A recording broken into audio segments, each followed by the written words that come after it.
Pemerintah segera menerbitkan peraturan pemerintah pengganti undang-undang atau Perpu tentang hukuman kebiri untuk pelaku kejahatan seksual terhadap anak. Menteri Koordinator Pembangunan Manusia dan Kebudayaan Puan Maharani mengatakan, draft Perpu itu telah dibahas sejumlah menteri. Berisi pemberatan hukuman bagi pelaku kejahatan seksual terhadap anak, yakni hukuman maksimal 20 tahun penjara dan hukuman kebiri. Hukuman kebiri bagi pelaku kejahatan seksual adalah kebiri kimia yang secara teknis dilakukan dokter. Namun semua hukuman kebiri itu dilakukan berdasarkan putusan hakim pengadilan. Sementara itu Menteri Pemberdayaan Perempuan dan Perlindungan Anak Yohana Yembise mengatakan sampai saat ini Perpu tersebut masih menimbulkan pro dan kontra. Mereka yang pro beranggapan hukuman tambahan kebiri akan menimbulkan efek jera bagi pelaku, sementara yang kontra hukuman kebiri tidak efektif dan melanggar hak asasi manusia. Lain halnya dengan Wakil Ketua MPR Hidayat Nur Wahid. Wacana penerapan hukuman kebiri bagi pelaku kejahatan seksual tidak harus ditempuh melalui jalur Perpu, namun dimasukkan dalam bentuk undang-undang. Ia menilai jika menggunakan Perpu, Indonesia akan diberi label sebagai negara darurat. Pasalnya, melalui jalur Perpu dikhawatirkan Indonesia terkesan menjadi negara yang darurat, yang segala-galanya menggunakan Perpu. Akankah Presiden merevisi Perpu kebiri? Apakah kebiri melanggar hak asasi manusia atau lebih baik Perpu kebiri dijadikan undang-undang? Pro kontra Perpu kebiri, itulah dialog kita hari ini. Telah hadir di studio Wakil Ketua Komisi Pelindungan Anak Indonesia, Ibu Putu Elvina. Selamat pagi Ibu Putu, selamat datang di Berita 1 TV. Dan pemirsa, kami juga mengundang Anda untuk bisa ikut berpartisipasi melalui SMS di 0811 83 33 5551 dan juga layanan telepon di 021 529 00311. Dan saat ini kita juga telah tersambung dengan Wakil Ketua MPR Bapak Hidayat Nur Wahid. Selamat pagi Pak Hidayat. Pagi Mas, pagi para Baik Pak, langsung saja apakah penggunaan Perpu pengebirian ini diperlukan untuk kondisi tertentu Pak? Ya, tadi saya akan klarifikasi ya. Prinsipnya untuk Perpu saya bisa memahami, tapi jangan hanya berhenti di Perpu. Kemudian setelah itu harus dibuat undang-undang yang lebih permanen. Sehingga dengan demikian maka rujukannya nanti tidak hanya terkait dengan Perpu, tapi memang karena ada undang-undang supaya kita tidak terjebak pada kondisi kedaruratan yang terus-menerus. Satu. Nomor dua, memang diperlukan segera adanya satu payung hukum yang bisa menghadirkan hukuman yang lebih berat dan perlindungan anak yang lebih kuat. Karena memang hari-hari ini begitu sangat mengerikan informasi fakta-fakta tentang kejahatan kepada anak-anak.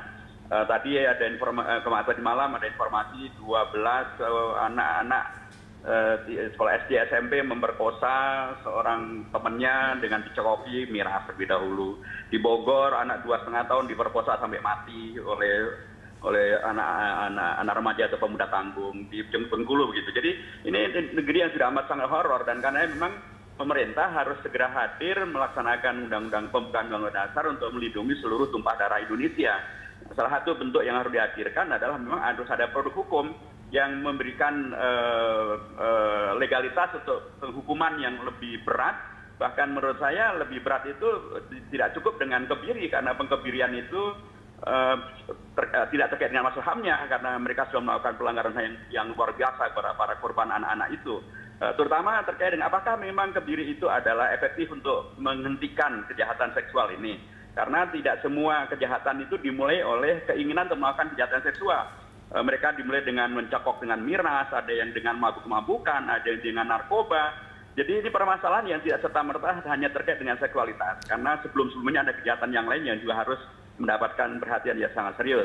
Nomor dua juga para ahli, para dokter hari ini di salah satu peran terbesar di Indonesia menyampaikan bahwa pengkebirian itu juga akan menjadi kontroversi tersendiri di dunia kedokteran. Selain juga di PBNU juga menolak tentang pengkebirian ini karena dari sisi hukum agama juga bermasalah. Jadi menurut saya mengapa tidak dirujuk kepada undang-undang tentang perlindungan anak yang bahkan memberikan ketentuan tentang bisa sampai pada tuntutan hukuman mati terhadap mereka yang melibatkan anak-anak di dalam kejahatan narkoba.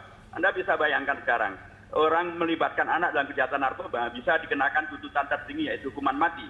Bagaimana ini orang-orang yang sudah pakai narkoba, menyekoi anak dengan narkoba, dengan miras, kemudian memperkosa, kemudian membunuh.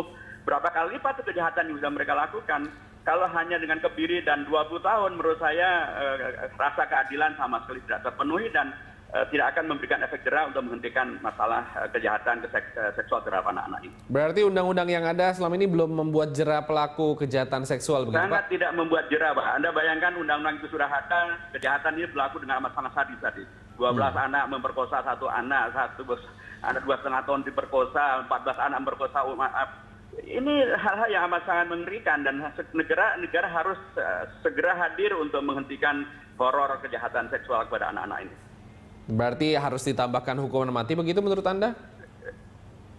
Iya, undang-undang itu memungkinkan, undang-undang tentang perlindungan anak memungkinkan, KUHP juga memungkinkan, dan mengapa kemudian mereka yang sudah demikian amat sangat sadis, bukan hanya membunuh, bahkan memperkosa, mencokoki dengan narkoba, mencokoki dengan miras, ini kejahatan yang sudah amat sangat sadis, kejahatan yang mungkin anak-anak melakukan, tapi tingkat kejahatannya akan jauh lebih mengerikan dibanding yang bisa dilakukan orang dewasa. Ini hanya anak-anak secara fisik saja, tetapi perilaku mereka jauh lebih jahat daripada orang-orang dewasa. Termasuk berarti hukuman mati juga bagi para pelaku yang berada di bawah umur, begitu? Ini yang memang bisa menjadi perdebatan, karena kita sering kemudian disebut sebagai terikat dengan konvensi tentang perlindungan pada anak. Menurut saya Indonesia penting juga untuk mengkomunikasikan dalam kondisi yang normal, memang kita harus menghormati anak sebagai anak. Tetapi kalau anak-anaknya sudah nggak normal, kejahatan mereka jauh lebih jahat daripada orang-orang dewasa, mengapa tidak diperlukan sebuah pendekatan yang lain untuk kemudian menghentikan kejahatan anak-anak ini? Seperti itu. Pak Hidayat, mungkin ini merupakan angin segar ya kalau memang legislator sepakat untuk merevisi Undang-Undang Perlindungan Anak yang memang dianggap kurang memberi efek jera atau hukumannya masih ringan. Ini tentu menjadi prioritas sebenarnya kalau kemudian percepatan terhadap revisi undang-undang itu bisa dilakukan. Namun kemudian kan dengan kedaruratan atau dalam katakanlah bahwa dalam sekian hari terjadi lagi kekerasan seksual terhadap anak, maka kita melihat bahwa pemerintah harus segera melakukan upaya-upaya yang signifikan untuk menjadi payung hukum dalam kasus seperti ini. Jadi mungkin Perpu akan menjadi ruang, walaupun kita juga berpikir bahwa Perpu tidak akan selamanya bisa dilakukan. Tetap ujung-ujungnya harus ada revisi Undang-Undang Perlindungan Anak. Ini memang yang harus ditekankan. Tapi tentu saja kita berharap bahwa bagaimana hukuman mati sampai seumur hidup juga diatur dalam Perpu. Terkait pengkebirian ini lebih kepada alternatif tambahan hukuman. Apakah kemudian nanti pemerintah bisa mengimplementasikan kebiri dengan berbagai hal, karena kan harus dipikirkan SDM dan anggaran lain sebagainya. Tapi setidaknya sudah ada ruang untuk ke arah itu. Dan juga kita juga harus memperhatikan bagaimana kemudian pelaku anak. Karena kan beberapa kasus kekerasan seksual ini pelakunya juga anak yang tidak bisa dilakukan hukuman seumur hidup atau hukuman mati. Lebih kepada pencegahan. Nah, ternyata sekarang di bagian pencegahan, baik itu peredaran miras, narkoba, pornografi, itu kan masih terus muncul ya. Artinya ini tidak sejalan dengan upaya penegakan hukum. Lajunya ancaman itu tidak sejalan dengan proses penegakan hukum ini yang kemudian disikapi dengan hadirnya ruang untuk penegakan hukum. Jadi Perpu itu nggak apa-apa lah ya. Gimana Pak, langsung Pak? Iya, tadi kan saya katakan ya, secara yang Anda baca di depan tadi menurut saya agak tidak akurat menurut dari saya. Karena secara prinsip saya bisa menerima Perpu, tapi jangan kemudian berhenti di Perpu, harus kemudian dipermanenkan dengan adanya undang-undang. Itu yang saya tegaskan dalam wawancara kemarin dengan beragam media. Jadi saya tidak anti Perpu, tapi saya tidak ingin kalau hanya berhenti di Perpu, karena dipentingkan kita tidak berada dalam kondisi yang kedaruratan terus-menerus. Kita ingin kembali pada yang normal sebagai negara hukum, karenanya ada payung hukum. Nah sesungguhnya Mbak, kalau memang ini ada keseriusan dari pemerintah ya, beberapa kali kok kita bisa membuat undang-undang dalam waktu revisi undang-undang dalam waktu yang sangat cepat. Pemerintah segera saja undang pimpinan-pimpinan fraksi atau pimpinan-pimpinan DPR dan pimpinan komisi terkait, sepakati bahwa ini masalah yang sangat darurat. Saya kira hanya 2 kali sidang selesai Mbak. Ini kan mungkin hanya menambah pasal satu atau 2 pasal, dan itu bisa dilakukan di DPR dan pernah dilakukan di DPR. Jadi itu satu. Nomor 2, saya sepakat dengan yang tadi disampaikan bahwa seperti yang kita lihat bahwa permasalahan ini tidak tiba-tiba terjadi kejahatan seksual. Sebelumnya ada narkoba, sebelumnya ada miras, sebelumnya juga ada tontonan film porno gitu ya. Nah, ketiga-tiganya ini kan juga sebenarnya kejahatan yang ada delik hukum yang harus kemudian ditegakkan.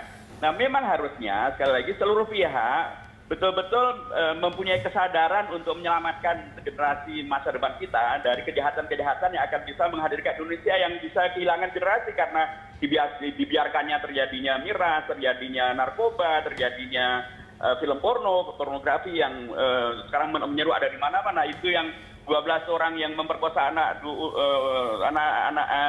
SMP di Surabaya itu kan setelah mereka nonton film porno.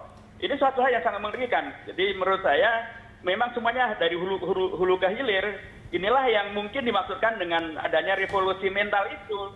Revolusi mental inilah yang harusnya, sudah mempergunakan istilah revolusi itu menjadi sesuatu yang korelatif dengan permasalahan-permasalahan yang sekarang ini diperlukan penyikapan yang amat sangat segera. Karenanya menurut saya pemerintah jangan ragu, jangan terlambat, jangan terus membiarkan polemik ini berkepanjangan. Segera putuskan untuk menghadirkan bukti bahwa pemerintah hadir untuk melindungi anak-anak Indonesia dan untuk menghukum para penjahat dengan hukuman yang sekeras-kerasnya. Tapi pada saat dengan hukuman mati sekalipun, karena itu sesuatu yang sekali lagi dibuka peluangnya juga oleh undang-undang.